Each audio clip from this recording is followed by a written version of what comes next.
O Senhor esteja convosco. Ele está no meio de nós. Proclamação do Evangelho de Jesus Cristo, segundo João. Glória a vós, Senhor. Depois que Judas saiu do cenáculo, disse Jesus: agora foi glorificado o Filho do Homem, e Deus foi glorificado nele. Se Deus foi glorificado nele, também Deus o glorificará em si mesmo, e o glorificará logo. Filhinhos, por pouco tempo estou ainda convosco. Eu vos dou um novo mandamento: amai-vos uns aos outros. Como eu vos amei, assim também vós deveis amar-vos uns aos outros. Nisto todos conhecerão que sois os meus discípulos, se tiverdes amor uns aos outros. Palavra da salvação.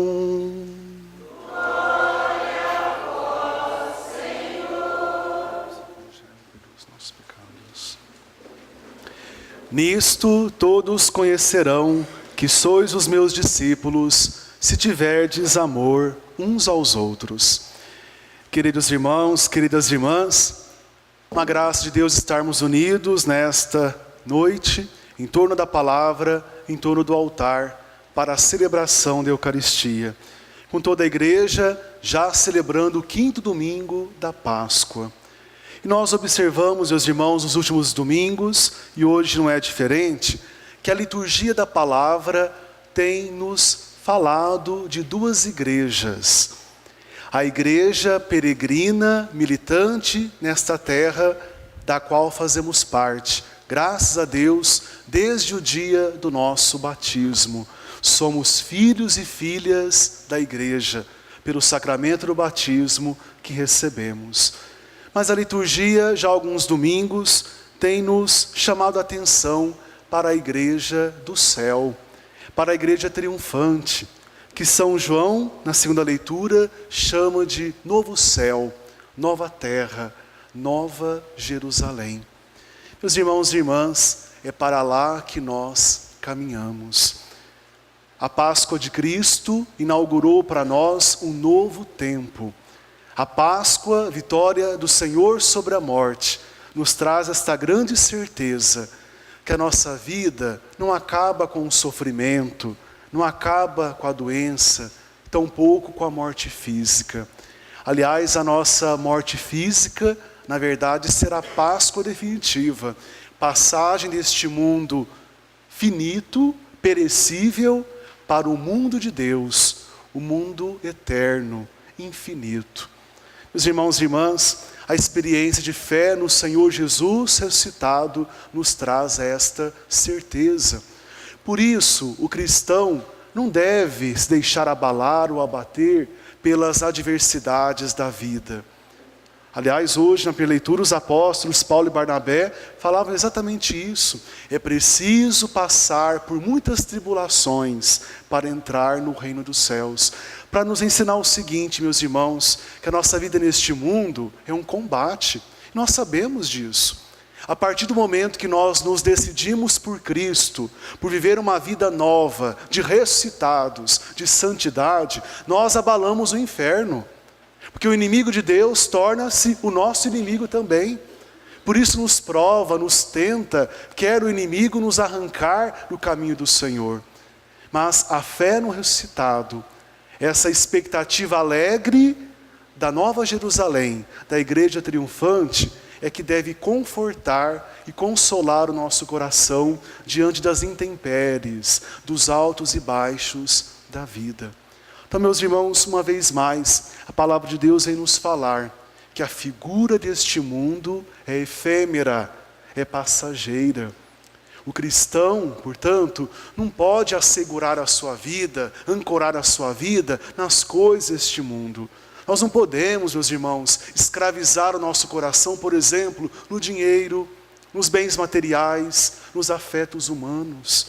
Nada e ninguém deve ocupar o lugar do Cristo ressuscitado na nossa vida. Quando nós aprendermos a colocar o Senhor no centro da nossa existência, nós saberemos lidar com o dinheiro, saberemos lidar com os bens materiais e saberemos não mais idolatrar as pessoas, saberemos amá-las. Isso sim, devemos sempre adorar a Deus e sempre amar as pessoas.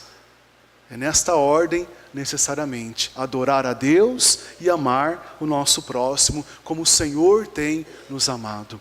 Interessante, meus irmãos, na primeira leitura nós encontramos a partilha de experiência dos apóstolos. Nós estamos acompanhando a primeira leitura sempre neste tempo pascal, colhida dos Atos dos Apóstolos. É a igreja de Cristo, a nossa igreja católica, que vai se estruturando, se consolidando no meio do mundo, a partir do testemunho alegre dos santos apóstolos. Eles vão fundando, formando comunidades e vão confirmando os irmãos na fé. Já tempos atrás, Paulo e Barnabé estavam lá naquela terra pagã da Antioquia. Agora eles voltam para encorajar os irmãos, porque as dificuldades já estavam aparecendo. Nós sabemos que é um desafio viver a vida cristã. Nem tudo são flores. Porque ser cristão significa o quê? Caminhar contra a correnteza do mundo. Então nós encontramos desafios, dificuldades, provações, tentações. Daí a importância da igreja da terra, a igreja militante. Como o Senhor foi sábio, meus irmãos, quando instituiu do seu lado aberto na cruz a igreja. Do seu lado aberto brotaram sangue e água. O sangue é a imagem da Eucaristia, a água é a imagem do batismo. Na igreja, por excelência, meus irmãos, nós fazemos a experiência do Cristo ressuscitado. Aqui nós somos animados na fé, nós somos fortalecidos. Aliás, essa é a missão dos apóstolos. Por exemplo, quando o nosso bispo diocesano nos visita, ele nos encoraja na fé. Que bonita é a nossa igreja, ela é apostólica. A sucessão apostólica acontece também nos nossos dias. Nosso querido Papa Francisco é o Pedro, o apóstolo Pedro dos nossos tempos. É São Pedro de número 266. Ele nos confirma na fé e tem nos chamado ultimamente a quê? A misericórdia. Hoje ficamos encantados com o Papa Francisco, em plena praça de São Pedro, atendendo confissões dos jovens. Não sei se vocês viram isso na internet. Por ocasião do ano da misericórdia, hoje foi o jubileu dos jovens, dos adolescentes lá em Roma. Eles passaram pela Porta Santa, os sacerdotes se espalharam lá na Praça São Pedro para ouvir a confissão dos jovens, e não é que apareceu o Papa, sentou numa cadeira e começou a atender a confissão dos jovens. Veja, meus irmãos, é a nossa igreja viva, igreja missionária, igreja da misericórdia, igreja que faz exalar o bom odor de Cristo através da prática das virtudes. Então, meus irmãos, é a igreja, na pessoa dos seus ministros ordenados, que nos confirma, que nos fortalece na fé.